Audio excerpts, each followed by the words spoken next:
Why do 84% of reorgs fail? That's what we're going to explore today on this first episode in the Reorg Resilience Podcast Series. And I'm thrilled to have my guest, Chealsea Wierbonski, with me here today. Welcome, Chealsea, to the Mindful Fire Podcast. Thanks so much, Adam. I'm so happy to be here today. Yeah, I'm thrilled to be here, and I'm so grateful to you for being the first guest on the first live episode ever of the Mindful Fire podcast. And we both know that reorgs are happening now more than ever before. They are happening across tech and seems to be picking up.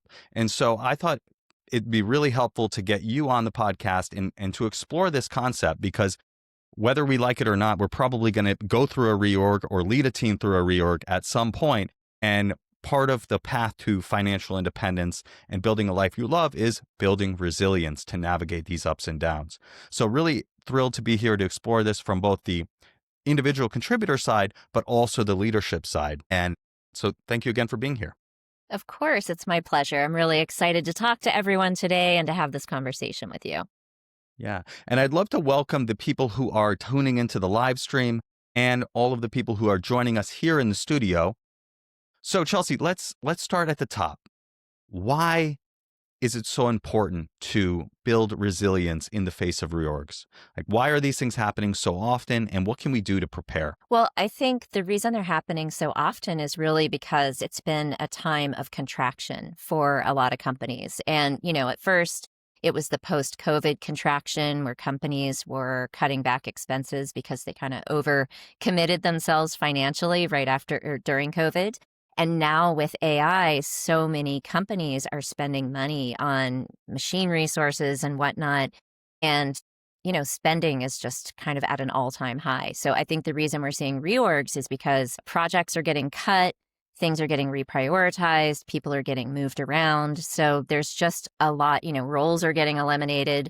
And anytime you do that, you have to make changes to the organizational structure. So I think that's kind of the background about why they're happening. Makes sense, yeah.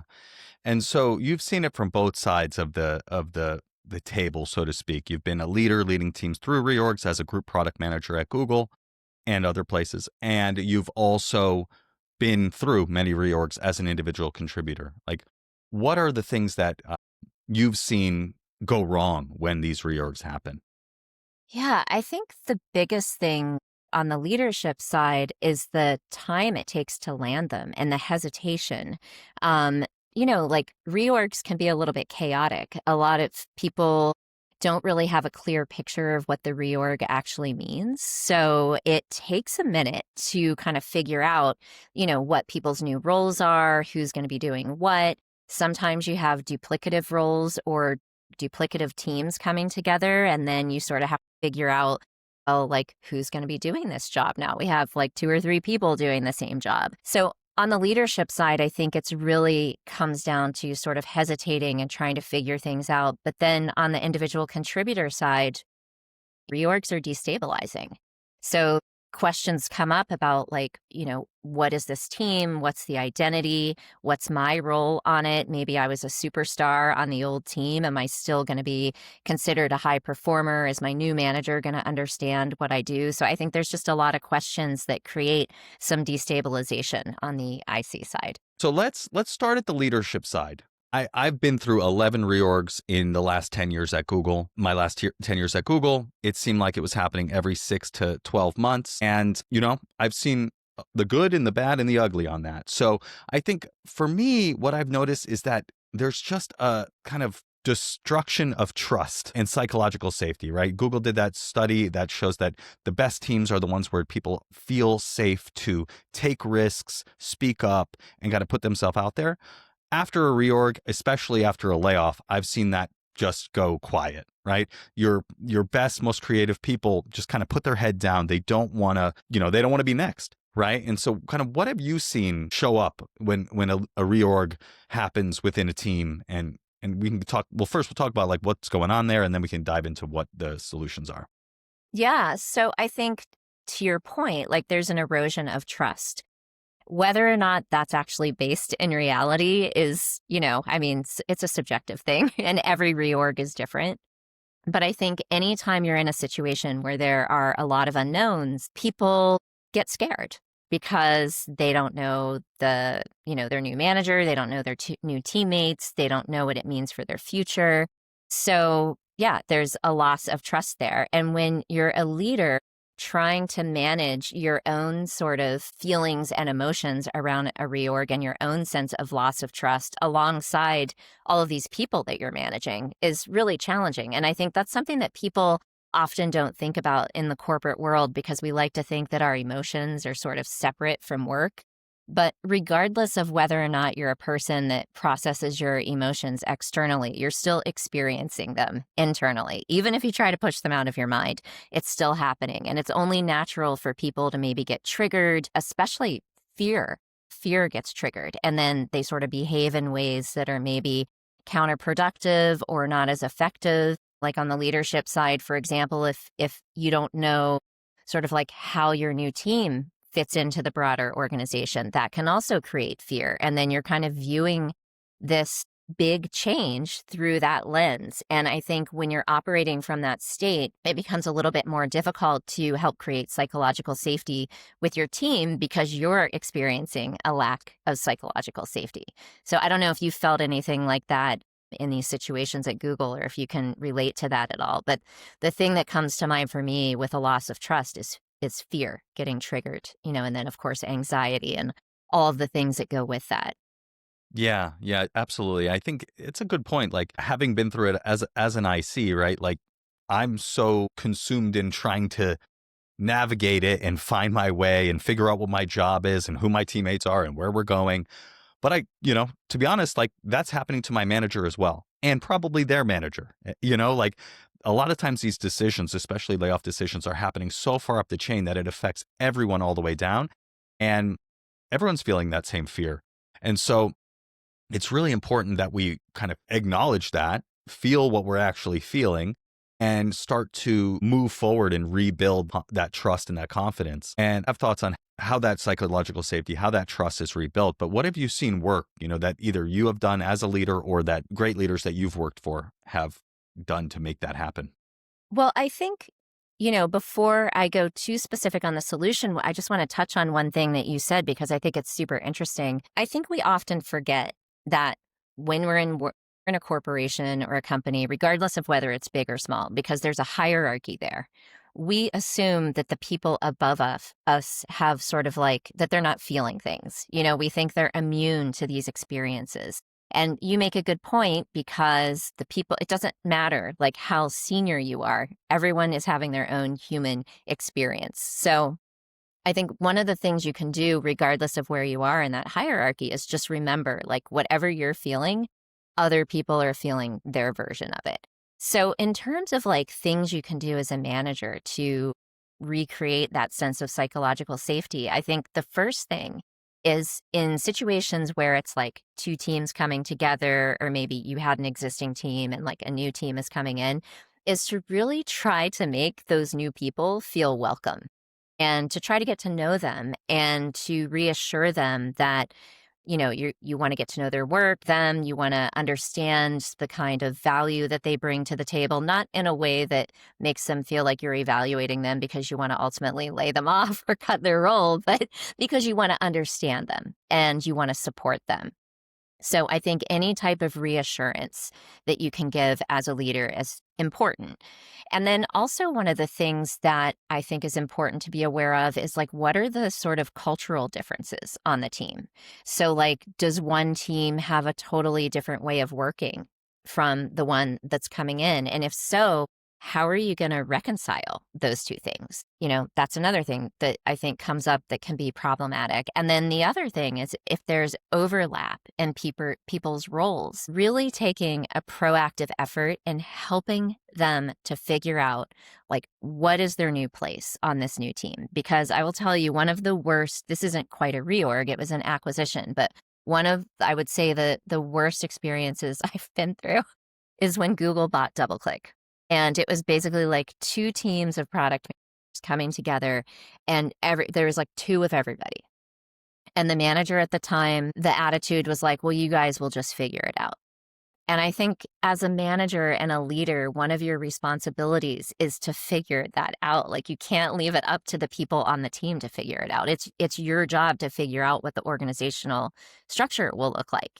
And if you don't do that, then that creates like competitiveness amongst people. People start getting like really territorial and, sort of adopt this scarcity mindset where they're keeping information and knowledge from each other. And that just creates a potentially a toxic culture on the team, which damages productivity. So in the end, you actually do yourself a bigger service if you try to be aware of where all of these potential issues are and then try to figure out a way to navigate it instead of just not looking at it and worrying about your own position in whatever new structure is being formed. Yeah, I love that because, yeah, so many times it's just been like, this is your new team, this is your new role. We've got a 130 slide deck that McKinsey gave us, but you go ahead, read the deck and just figure it out. It's all good. But no, you need to actively think about, as a leader, where are we going? What do we need to get there? And who has the skill sets in what roles to make this actually happen? Another thing that I think is often left to chance is just the idea of a shared vision, right? This total lack of clarity, right? I think back to my latest reorg. They created a new role, merged two organizations together, and everything about my job was new. New people, new team, a new manager, new role, new clients, new everything. And it was just like, what is this? Where are we going with this? What is the vision that we have? Like, how are we going to be delivering for our clients? What does that do for the overall organization? And then where do I fit in? And so I find that just that lack of clarity causes so much swirl and is why most reorgs take 6 to 9 months to land. And then you're 3 months from the next reorg. And so I'm on a mission to help leaders speed to alignment by getting everyone on the same page, working together, talking together, and moving forward together. What have you seen? How does that lack of clarity show up? Is that common in the reorgs that you've been through? Yeah, it's so interesting that you say that. Is so common. And I think, as a product manager, I can speak a lot to vision because like sometimes you don't know what your vision is going to be. And I think that's okay. Sometimes you have to make organizational decisions for financial reasons or, some other reasons besides like a vision for where you want the company to go. And maybe you don't know what the vision is going to be for this new team. I think that's fine, but you have to communicate that to people. So you have to at least acknowledge that maybe we don't have like the vision fully defined yet, but here's sort of some ideas that we have. And here's what you can do in the interim to help support that initial idea. And, FYI, this is going to evolve over time, but this is what we think so far. And at least then you're kind of owning up to the fact that maybe you don't have it all figured out yet. You acknowledge it, you help the individual contributors on the team to not feel crazy, for assuming that things are chaotic, and you make it, you give them that reassurance that you're working to figure things out, which I think is important because one of the biggest misconceptions I think about leadership is that you have to know everything or you have to figure things out. And I think it's much more valuable, and ICs appreciate it much more, or even like, managers, like first level managers appreciate it more when you just acknowledge the challenges that you're facing. It's much more authentic. It's more vulnerable. People can relate to that. And that just by default generates trust and psychological safety, because then you create this feeling of like, oh, okay, we're all in this together. We're figuring it out. And then you might have to have a couple of different touch points where you're like, this is taking us a little longer than we thought. Please be patient. The worst thing you can do as a leader is to act like nothing's happening and to not acknowledge that there's no vision and to not acknowledge that things are chaotic. Because then the people on the team start talking, they start gossiping, it creates like this hotbed of toxicity. And I've never understood why more people just don't be honest about what's happening. It's fine, Right. We're all figuring it out, right? Like exactly. even in the best of circumstances, we're all just figuring it out.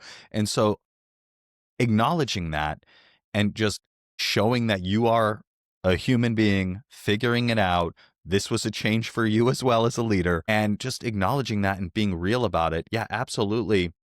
Will put people at ease. It will generate that trust, that psychological safety, because you are modeling it. And then it creates a space where, a situation where it's like, let's create this together, right? I totally agree. Right.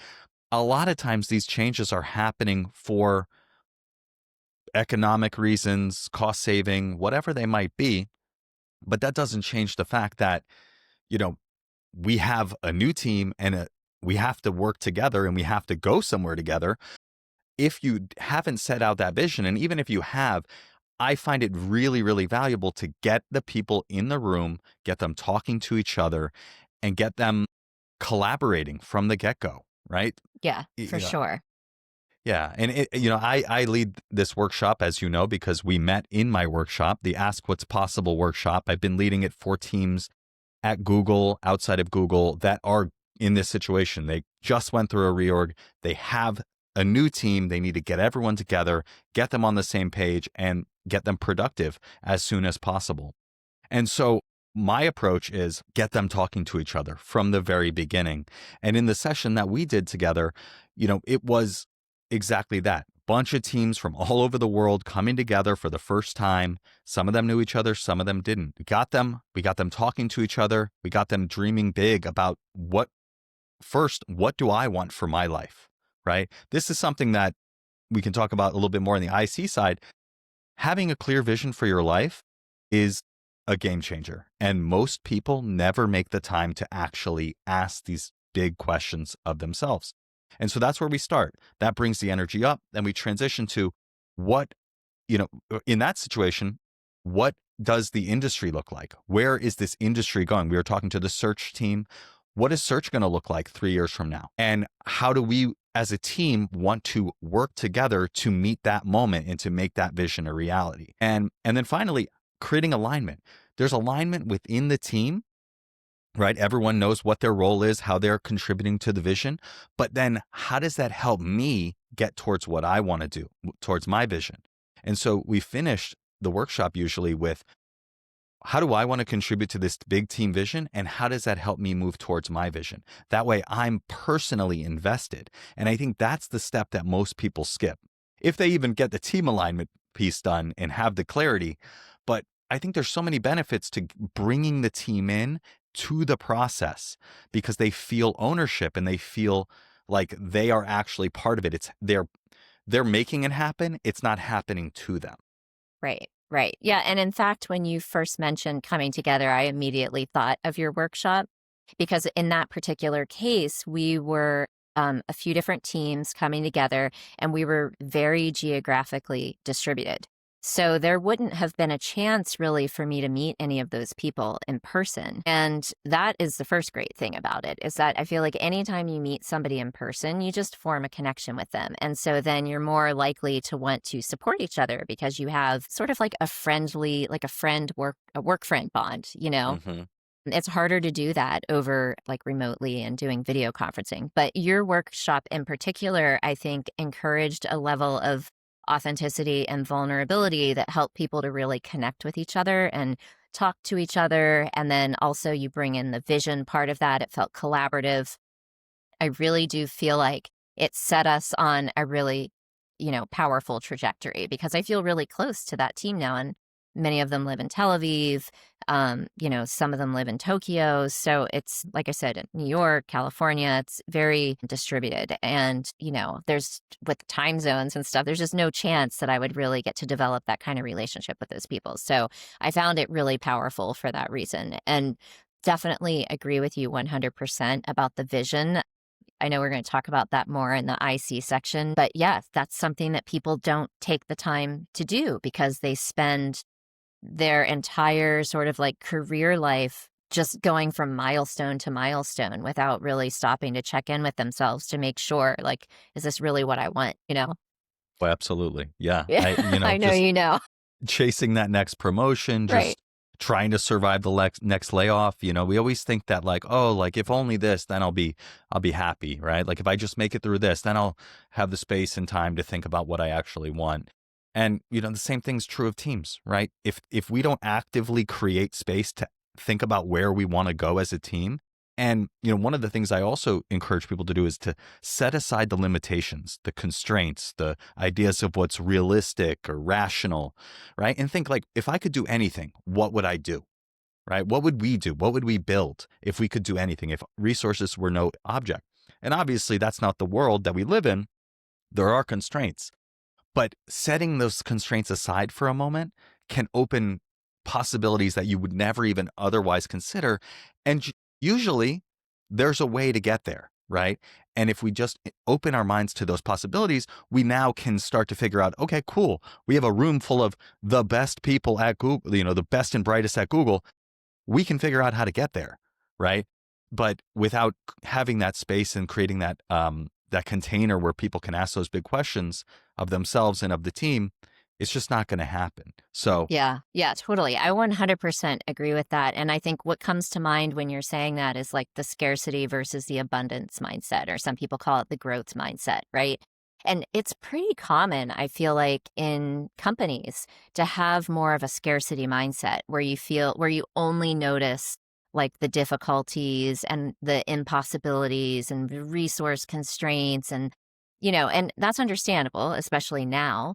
But when you do that, you're limiting your creativity, you're limiting your innovation because you're shutting yourself down before you've given yourself a chance to explore what's possible. And to your point, you can always find a way. Like maybe it's not going to be exactly the way that you think, or it might look a little bit different on the other side, but there's always a way. And that's the spirit of tech, is like being creative, being innovative, having big ideas. And I feel like we've lost a little bit of that right now as the industry has gotten more mature. yeah, I agree. And yeah, we're in this world where everyone's like investing in AI and thinking AI can do everything. And what I'm seeing is it just creates a situation where everyone can sprint faster in different directions, right? Like, and just kind of outsource their thinking, right? I've done it Right. myself. I'm like, just write this for me. It's like, yeah, well, that's not quite right. And it's like, I got to start from scratch. But you first have to figure out where you want to go, how it's going to work together, and then how we're going to use AI to move us in that direction. Right. And so let's, and so I guess first I'd say, like, if people want to do this work, if they want to accelerate their reorg from landing in a few quarters, 6 to 9 months, to 2 to 3 weeks, I invite them to set up a time with me to chat about that. In my Ask What's Possible workshop, we'll discuss your situation, and you can do that at askwhatspossible.com/fit, just a 15-minute fit call, see if it makes sense. And also, if individuals want to get clear on where they want to go, they want to do this exercise that we did in the workshop, you can do that at mindfulfire.org/start. That's just a simple envisioning exercise that'll get you to set aside those constraints, think bigger about what's possible, and create a bigger vision for your life. So let's switch gears now, Chealsea, and let's get into the individual contributor side, right? I know you do a lot of work as a coach, helping people level up in their careers and build confidence in their careers. I guess someone's going through a reorg. What advice would you give them? Or they know a reorg's coming, or they're worried a reorg's coming, right? Because that's where it really starts beforehand. Right. I mean, a few things there, I would say. Usually people start getting worried about a reorg because they worry what it means for them. They worry that, maybe it means their job is in trouble, or they're not going to like their new manager, or maybe not like their new teammates. And it's really easy for our mind to start spinning all these fearful stories. So I think the first thing you can do is to remind yourself that when you're in that state, really what's happening is your nervous system is just getting activated, because here's this big thing and it's a big unknown and you don't know what it means. And what I mean when I say your nervous system is getting activated, I just mean that that's like your survival response, kicking in. I know you know this, Adam, but in some ways, like our brains still have like the amygdala, the lizard brain, as they call it, is really hyperactive. It gets activated really easily. So anytime we sense a threat, or we, feel like our position is in danger, then the flight, fight, or freeze response kicks in. And then that's when we start having all these fearful thoughts. And they're not really based in reality. We're just telling ourselves stories about what might happen. And usually those stories are really negative. So I think one of the things that people can do is to sort of change that perspective and remind themselves, well, actually, I don't really know. Like, I don't really know how this is going to end up. I don't really know, if it's going to be bad. It could be great. And the other thing to remember is like, you don't have to stay in these situations. You always have a choice. And I know we're going to talk about that a little bit later, but there's alternatives. You don't have to stay in these roles, even though it might seem like it. Yeah, that's really interesting because it's funny. In the times where I went through that, it was not clear. In my mind, I thought, I'll just navigate this. It'll be fine. I'll figure it out and it'll be fine. But in the reality, some of those times I should have probably started looking, and I probably Right. should looking at a new opportunity. But just kind of to the point of what you're saying about our stories creating our reality, right? Or the stories that we're telling ourselves. One of the things I always say in my teaching is that our stories create our reality. The way that our brain works, the fact that everything we think, feel, and pay attention to changes the structure and function of our brain, and Right. that's neuroplasticity, and that influences what our brain predicts and expects to happen. It's essentially like we're telling ourselves stories about how our life is going to be, and then we're acting out those stories. Yeah. We can become aware of those stories, right? This podcast is all about mindfulness, right? Mindfulness allows us to notice, oh, there's that story again.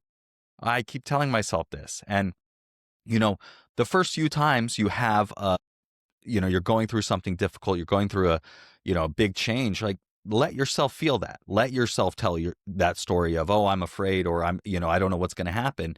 But the question I like to ask myself to interrupt that is this useful? Is this useful? Is this moving me towards what I want? Or is this just causing me suffering? And if it's not useful, I can just choose to let it go. It might come up, 5 minutes from now, but over and over again, I can ask, is this useful?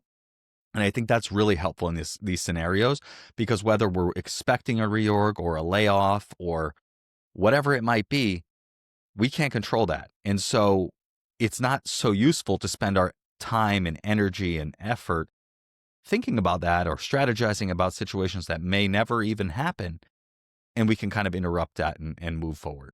Yeah, totally. And now we're touching on, I think, one particular topic that you and I are both super passionate about, which is like the power of your mind to create your reality. And just going back to what you said a few minutes ago, I just want to reiterate that your mind has a filter in it.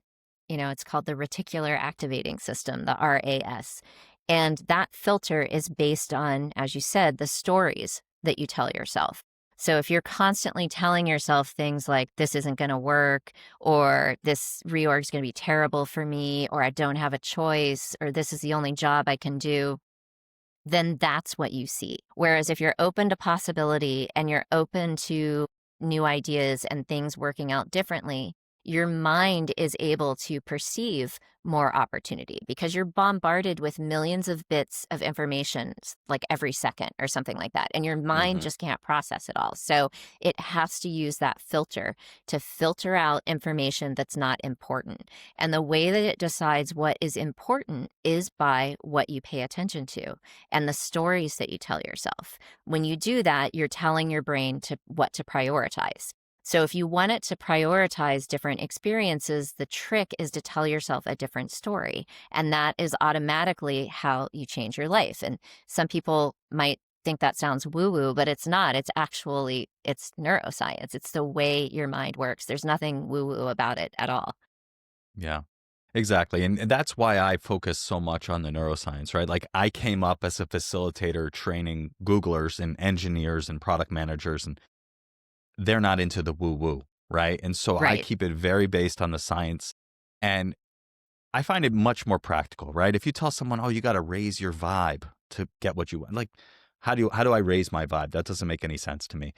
But if I tell someone the story you tell yourself, that story you tell yourself about that you have bad luck, and then you have bad luck in your life, those things are connected. So if you choose a new story, or even just ask, is this useful, and let it go, and every time you notice yourself telling yourself that unhelpful story, you just choose to let it float away like a cloud in the sky, you kind of let those quote unquote mental muscles of that story atrophy, and you create space for a new story. And then as you start to practice that new story, I talk about this a lot as planting seeds. Every thought or story you tell yourself is like planting or watering a seed. And every time you think those thoughts or those stories, you are watering that seed. And not surprisingly, that seed grows into your life. And so Right. if you start to plant new seeds, you create a new story and you create a new reality. Right. 100%. And I have a similar thing that I ask myself when I catch myself thinking, things that I don't want to be thinking. Is this absolutely true? Do I Mhm. know that this is true? Because I think sometimes people confuse fear with facts. Mhm. And we confuse these limiting beliefs that we have with facts. I mean, that's the definition of a limiting belief. It's like so deeply embedded in your subconscious that you believe it to be true, but they're just beliefs which can be changed. And I think the really interesting thing about limiting beliefs is that they are formed when you're a child. So as an adult, you're running this outdated software in your mind. Like you are operating like with this belief system that was formed, 40, 30, 40, 50 years ago. And living your life from that perspective because it's driving all of your behavior. And so I think one of the tricks to having like a really, whether it's a successful career or a successful life, is to update that operating system or those subconscious programs by identifying what they are to begin with and then changing the story, right? Otherwise, you're being like every one of your actions is basically being driven by like, 7-year-old you or 10-year-old you. Yeah. And so how can people take that concept and, this knowledge that we are telling ourselves stories, whether we're aware of it or not, we are.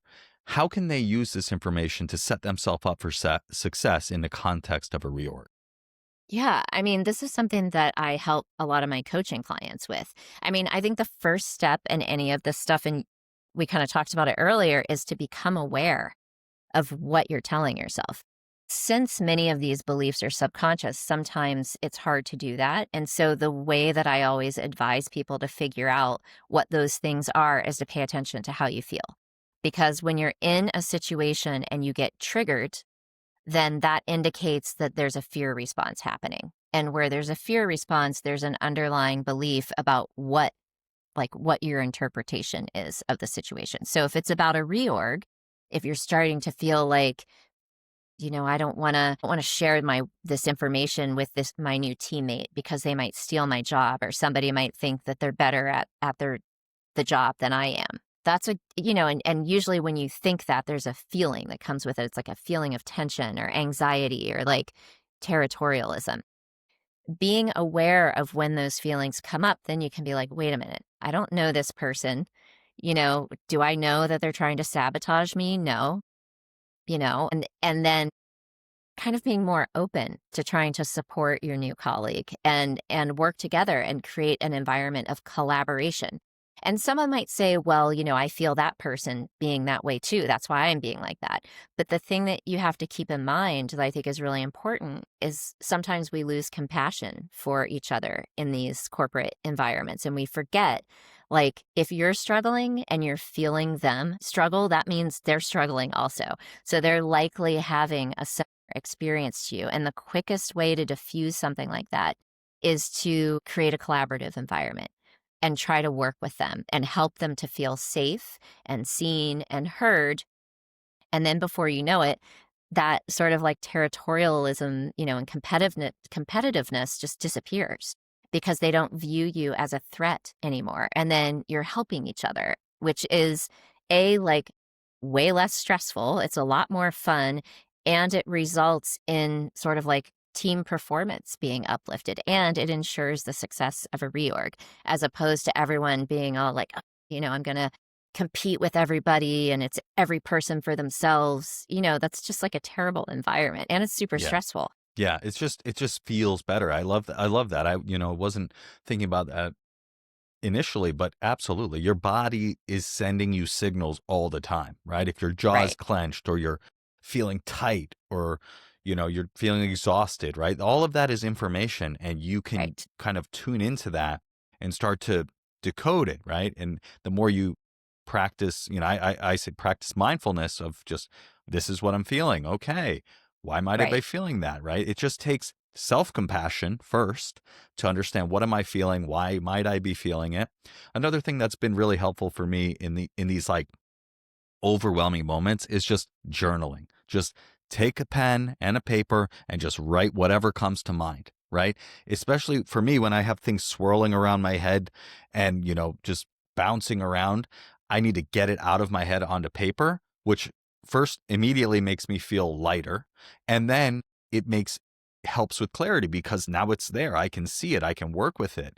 And with AI, it's even helping it with that as well, because you can turn that, maybe not with your handwriting necessarily, but if you just record something and just get it all out, it can help you parse that and understand, like, what are the themes in there and things. But you could Totally. always just read it as well. But getting it out of your head onto paper has been a game changer for me when I'm feeling overwhelmed or uncertain or anything like that.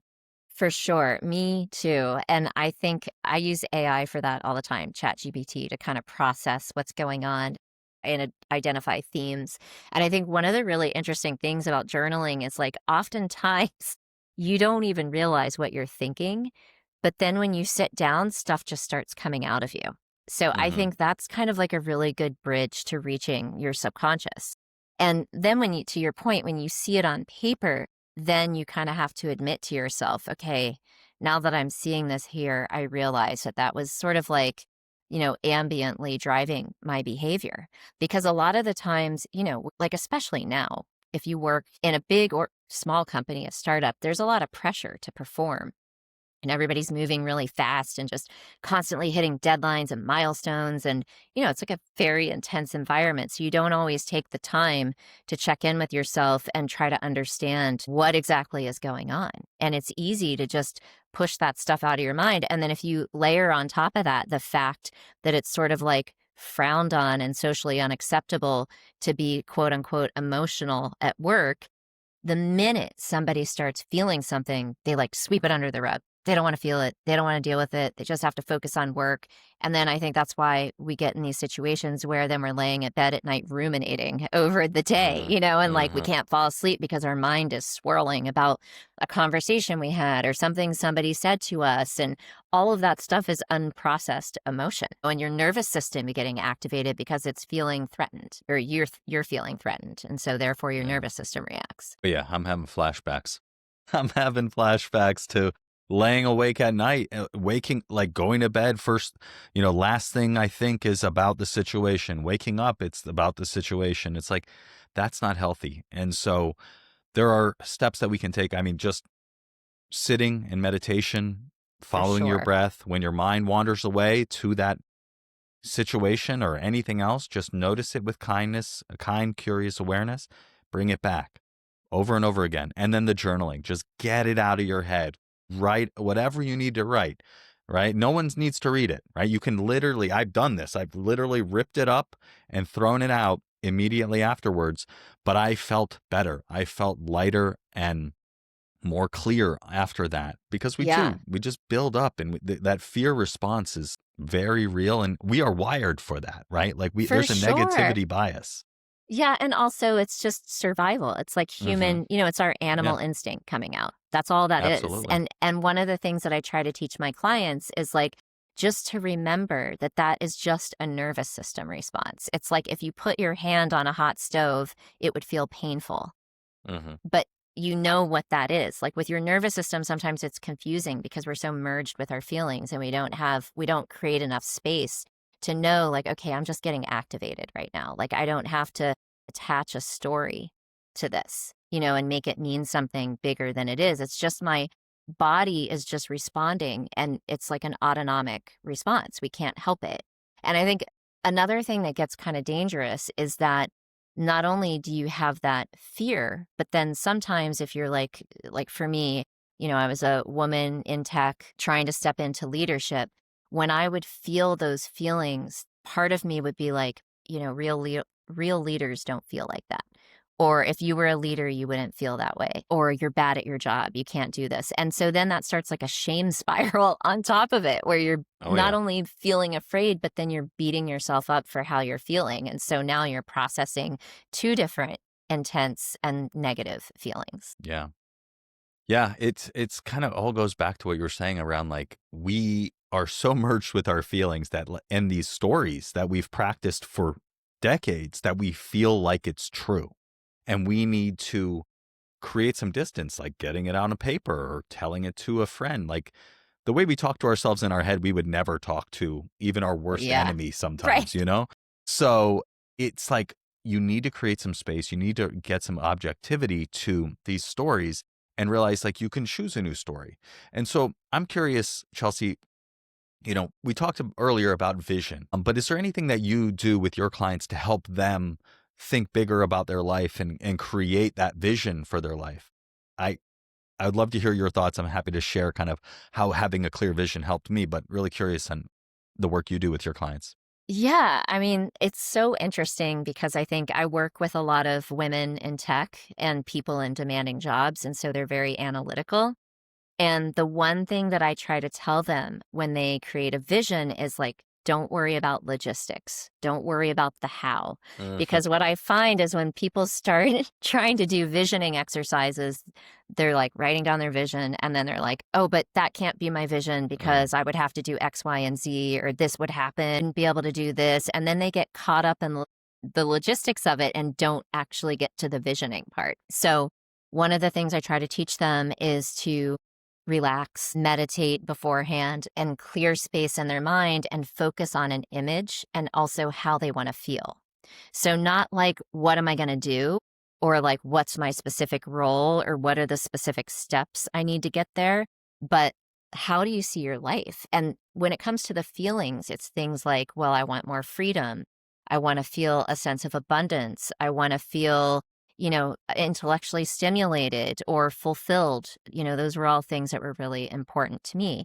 And then practice feeling those feelings now. And then do that, for 60 to 90 seconds every day. And then when you're in your life and actually doing the logistics, that feeling will guide you and you'll start following the vision without even knowing it. Because going back to what we said earlier about your mind kind of having that filter, when you teach it that no, actually these feelings are important and this vision are important, it automatically finds opportunities that lead you down that path. Yeah, so that's what I Yeah, try to teach them to do. I love that so much. Yeah, that's a huge thing that I focus on in my workshops and when I was doing group coaching. And it's how do you want to feel, right? How do you want to feel personally? And then in the team setting, how do you want this team to feel, right? Like, because teams have a feeling too, right? Competitive is a feeling, territorial is a feeling, collaborative, kindness, those are also Right. feelings. Empathy, Empathy, right? a big Care, one. right? Like Yeah. these things are also feelings that we can choose. And that's the thing that I think about when I think about my vision. It's I want to feel unrushed, right? Like, Yeah. and I'm 1 year out from working at Google. I'm into my semi early retirement, whatever I'm calling it, where I'm building this business. But my vision was always to be unrushed, feel unrushed, build this business in my own time, in my own way. And that's been a guiding force for me. And there have been a lot of times where I've been forcing the business, trying to get Yeah. workshops, trying to get leads, trying to do this and that. And it felt bad. It felt like rushing and forcing. Hmm. And I want to be more in the allowing and Yeah. unrushed type of thing. And just generally, I notice that I'm, not as nice of a dad and a husband and a person when I'm rushed. Right. And so I really love that question of how do you want to feel? 100%. Yeah. And then just on this topic of like once just entertaining a bigger vision for your life opens the puts the wheels in motion in your brain to start moving towards that, right? Because of the predictive nature of our brain. And for me, like I had an example where I wanted to I had this crazy idea. All of my things start as crazy ideas. I wanted to lead a workshop for Sundar Pichai's team. He's the CEO of Google, as you know. Wait, And I who was wanted he? to, yeah, right. Just announced $100 billion quarter yesterday. Kind of a big deal.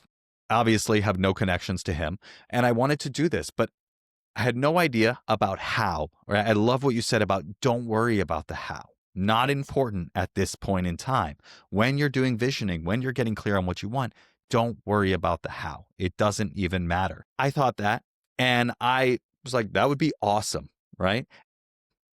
I started, taking little actions, having conversations with administrative business partners because I wanted to do workshops. It wasn't necessarily to get to Sundar, right? Because that seems so unrealistic. But one thing led to another. I got an email at 11:30 at night on September 27, 2023. I was up finishing all my work for Q3, tying up loose ends. I got this email from a woman named Mary. She said, we're looking for someone to lead a mindful leadership workshop for a group of executives. I'm like, cool, that's right aligned with my vision of wanting to lead these workshops for teams and companies.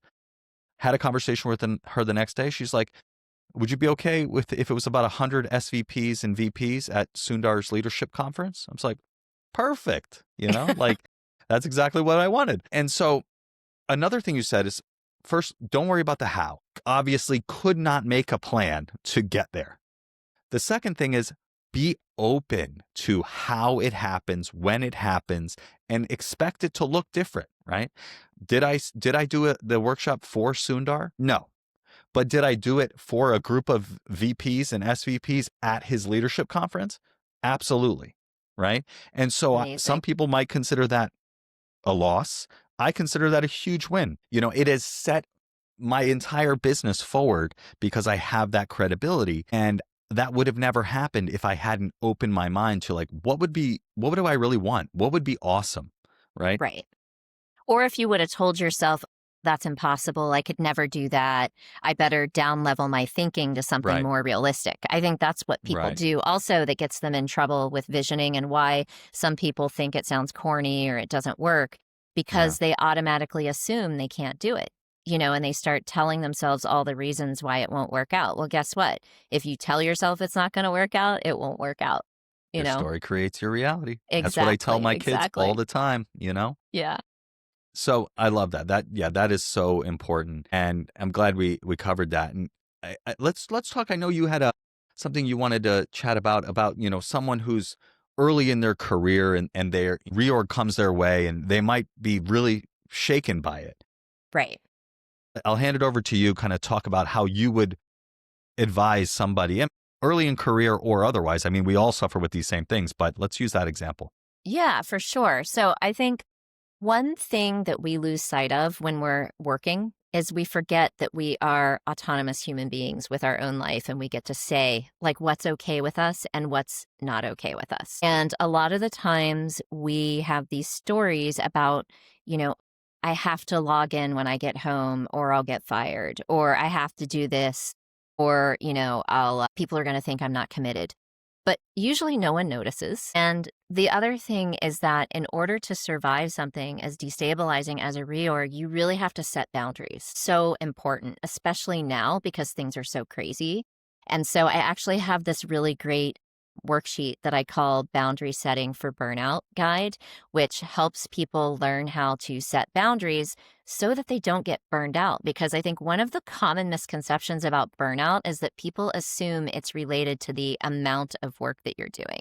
But in fact, burnout is actually because you're emotionally burnt out. So if you're in a role where there's a lot of stress, or you are, logging on all the time and then not getting enough rest, not taking care of yourself, and your body's in this fight, flight, or freeze mode all of the time, you're going to get burned out because you're going to get emotionally drained. And so that's why it's so important to learn how to set boundaries. It's okay. Everyone does it, at least people who are able to survive working in corporate for a really long time. Absolutely. And the final thing I wanted to chat about before we get into Q&A, and again, if you're listening to this live, you're on the live stream, but you're not in the room with us, I invite you to join us live by going to mindfulfire.org/live, enter your email, and you'll pop right in with us here. We'll get to that in a couple minutes. But one thing I wanted to touch on that I mentioned on LinkedIn, and the post got some really good engagement, is one of the best things that you can do to prepare to navigate any reorg or layoff is to build financial resilience. You're not going to read this in any leadership book or any, probably career book even, right? But that is the most important thing that you can do is build financial resilience. So what do I mean by financial resilience, right? Financial resilience is the first step to financial independence, but it's kind of table stakes. It's having a clear understanding of what your life costs. How much money are you spending on a month? What are the things that you could cut if you needed to, right? You probably can't cut your rent, but you can cut eating out, or ordering Uber Eats, right? So what are those things that you can do there? And then having a clear picture of your finances. How much do you have? Where are your investments? What are all those things, right? Highly recommend a book called The Simple Path to Wealth. And of course, you can also watch J.L. Collins on my podcast. I don't know exactly what episode it is, but we'll put that in the show notes so people can check that out. But if you just search J.L. Collins Mindful Fire Podcast, it'll come up on YouTube or on the podcast. That'll walk you through exactly that. But again, the way you build financial resilience is avoid debt, know how much your life costs, and of course, within that, spend less than you make, and then have a clear vision for your life, right? When the last year I had at Google was very challenging, right? Had been reorged to a team with a manager who I was not vibing with. We'll leave it at that. We weren't vibing. And the thing that kept me going was knowing that I didn't need the money, right? I have an emergency fund, right? That's the third thing on the list is have an emergency fund, have 3-6 months expenses, building on knowing how much your life costs, have that in the bank so that you know that you can deal with whatever comes. And, J.L. Collins calls this FU money, right? Once you are on the path to financial independence, once you have a clear understanding of what your life costs, how much money you have, and you have 6 months living expenses in the bank, you can take bigger risks. You can navigate anything that comes your way. At last several years, Google's done layoffs in the beginning of the year. I was not worried at all. Some might even call it hopeful to be laid off. And most people aren't in that situation, but I was not worried. I could navigate whatever was coming. And when I got into a situation that was very challenging, knowing that gave me the confidence to pursue my vision full steam, right? I knew that I needed it was now or never to make this happen. And I went and I pitched the president of the Americas about leading my workshop and ultimately got a pilot for that. And I would not, most people in the situation I was in would have been worried about paying the mortgage. And that's the reality for a lot of people, right? And I, didn't have a tech startup. I mean, I did work at Google, that helps, but having financial resilience, building that muscle and having that money in the bank was one of the core things that helped me through that challenging situation and allowed me to move into this next chapter of early semi-retirement without worries and knowing what I was moving towards. Yeah. And I think even if, we're fortunate to have, we both worked in big tech and we have that luxury, but even for people that don't work in environments like that, it is still possible to have a backup plan. And the way that I always suggest people do that is start a side hustle, right? Like you can always make extra money. And this is another thing that people forget about very easily is like they feel like they have to just take this predictable path. I have to work in an office. I have to work in a 9-to-5. It's very structured. The thing is, like, even if you're successful in a corporation, like there's a ceiling.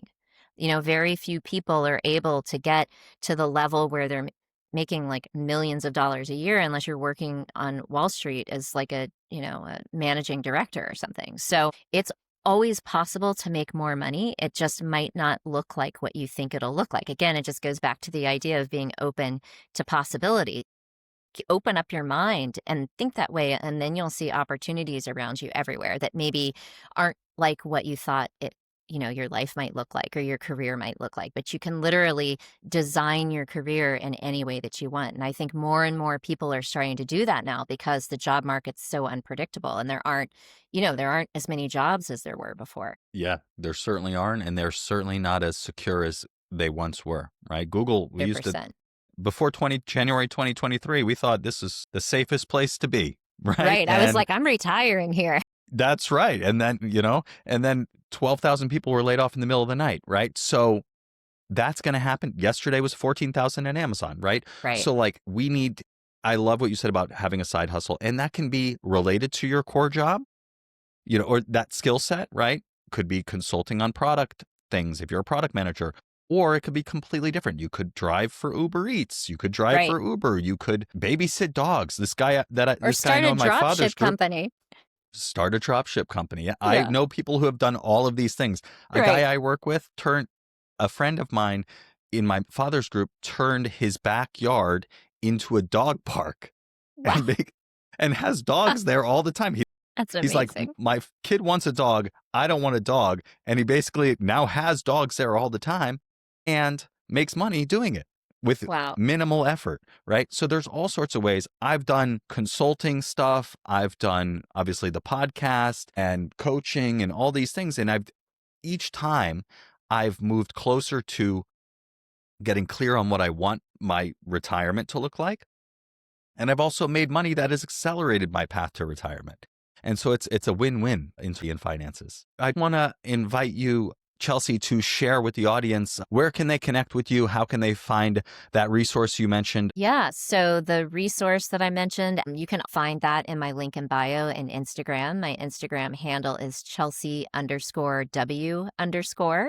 And just so you know, my name is spelled with 2 A's, Chealsea. It's not a misspelling. That's the way it's actually spelled. So you can check me out on Instagram. I'm also on LinkedIn, just my first name, Chealsea. And I post a ton of content around all of the topics that we talked about today. And my big thing that I'm talking a lot about right now is this idea of aligned ambition, working from a place of alignment, which really means like working in a way that actually feels good to you and that's not driven by fear and scarcity. I love that. Yeah, that aligned ambition, that resonates a lot. Yeah. I like the sound of that. So, Chealsea, we're going to switch gears now into the Mindful Fire Final Four. Are you ready? Yes, I'm ready. All right. First question, Chealsea, is all about envisioning. We've talked a lot about vision today and thinking bigger about the vision for your life. I'm curious, what is the vision for your life for the next, say, 5 years of your life and what you're creating? So my vision is to transition full-time to public speaking, coaching, and digital course creation, and basically fund my life that way. And yeah, I work with all kinds of people, but my primary focus is on helping women create their most aligned, elevated careers. And I do that by teaching them about neuroscience, doing inner work with them, and then also wealth consciousness. So being able to do that 100% and not have to hold down a 9 to 5 is my ultimate vision. And I think about that every day and practice the way I want to feel. I love it. And how do you want to feel? Free, abundant, and fulfilled. I want to, really have my work be of high service because I think it's really important. Like a lot of women, especially in tech, feel intimidated. They make themselves small. So I really want to help them feel empowered so that they can show up as like their full selves and, rise up to whatever career level they want to be at, whether that's within a 9 to 5 structure or to be an entrepreneur. I love it. That sounds awesome. And I know you are well on your path there.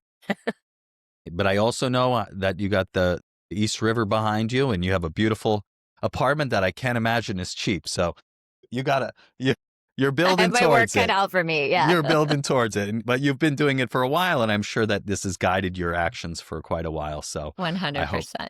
I can't wait to congratulate you on that happening. Thank you. Question number 2 is, what piece of advice would you give to someone early on their path to financial independence? That's a good one. I think a lot of people, when they think of financial independence, think more of, again, the logistics as opposed to the feeling. But I'll just, a quick fun fact, maybe not so fun fact about me. I grew up in West Virginia, in Appalachia, and my father and grandfather were coal miners. And so I come from a really working class background. And part of your ability to build wealth has to do with what you believe you deserve. So if you come from an environment where you feel less than, or you have class shame, which I did, you just assume that nice things aren't available to you. So really getting in touch with sort of like, what are your stories about money? Like, do you have shame associated with it? Are you afraid of it? Are you afraid that you'll lose it, you can't manage it, or you have to work really hard to get it? Until you think about those or become aware of those stories, it's possible for you to unconsciously block your ability to acquire wealth because you're self-sabotaging, because you think, oh, I don't deserve a nice life, or I don't deserve money. Then you'll spend it as fast as you can get it. Yeah, I think that's really important. And, again, kind of getting to what we were talking about before, like how you untangle that is through coaching, through journaling, and just really trying to understand, like, what are these beliefs that I have that are underlying, and what are these feelings that I'm carrying? Right. Because, yeah, 100%. they could be preventing you from, getting the money you need to live the life you want because you don't feel like you deserve it. Right. Yeah. And it's interesting you mentioned my apartment. Like, I lived in a similar place before this one. And I remember the first time when I went to rent that place, I was sitting in the rental office. And in my mind, I was like, there's no way they're going to rent me this place, even though like I had good credit and I worked at Right. Google and Yeah, you had and it then I all. Yeah. walked out being like, wait, what? And that was the first time I became aware of that mindset that was related to the class structure, Right. the big breakthrough for me. Yeah. That's really interesting that you had such a distinct moment where it's like, Yeah, yes, that's great. I mean, that's freeing. That's freeing. It's it so is. cool. Yeah.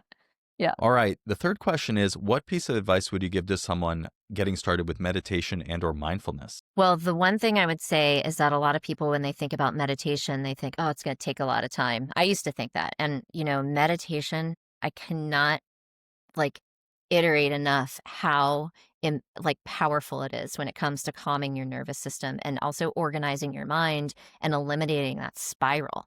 I used to be like a highly anxious person, and now I've been meditating for like 8 years, and it's just phenomenal how much it's calmed my brain. But for a long time, I didn't start because it seemed really daunting or overwhelming. And I would tell myself, oh, I can't meditate. That's what a lot of people say. I can't sit still, but you can. And the thing is you can start small. And I think with any change that you make, the key is to do it incrementally. So it doesn't have to be this big thing. Like, just start with 30 seconds. Just start with 60 seconds. Whatever it is, anybody can sit still for 60 seconds. And if you do that, you can do 60 seconds 3 times a day. And that's actually really powerful. It still has the same effect. I mean, obviously, the longer you do it, the better, but I only do it for 10 or 15 minutes a day. And it helps and it adds up over time. So I think, first of all, stop saying that you can't do it, because you can. I mean, if Unhelpful you say, story. right, exactly. And then the second thing is to remind yourself that you can start small. You don't have to go from 0 to 100. Like, starting small doesn't mean you can't do it or that you're a failure at it. Yeah. Great advice. Absolutely. I always say, like, the best amount of meditation to do is the one you'll actually do. Right, Like, what are you right. actually going to do that it's no problem at all? So start with a minute, start with 2 minutes every day. It's not about how much you do, it's about how consistently you do it. Right. Yeah, All and right. it's like And that with yeah, anything, right? It's of all about course. Yeah. consistency. It's all about practice, right? Like Right. everything that we've ever done, we've started off being terrible at. And, I think another tip I'd add is, like, when you're meditating and your mind wanders, don't think you're doing it wrong. Most people think that they're doing it wrong. I certainly did, and actually gave up for a while because I thought, oh, there's no way I can do this. But that is going to happen. So expect it to happen. And that, in my experience, that's very freeing, that knowing it's going to happen and then I'm just noticing and bringing it back, noticing and bringing it back. It's like doing a bicep curl for your brain. And your brain, the neurocircuitry of focus, attention, concentration, all of those things are strengthened each time your mind wanders and you bring it back. So it's not a problem. It's actually a core Yeah, part of the it's practice. normal. Yeah, It's normal. Yeah. yeah. That's our minds create thoughts. That's like literally what they do. That's the job of it. That's true. And fourth question, Chealsea, is just again, how can people connect with you online and follow along with what you're doing? Yeah, the best I would say is Instagram. I'm unfiltered there.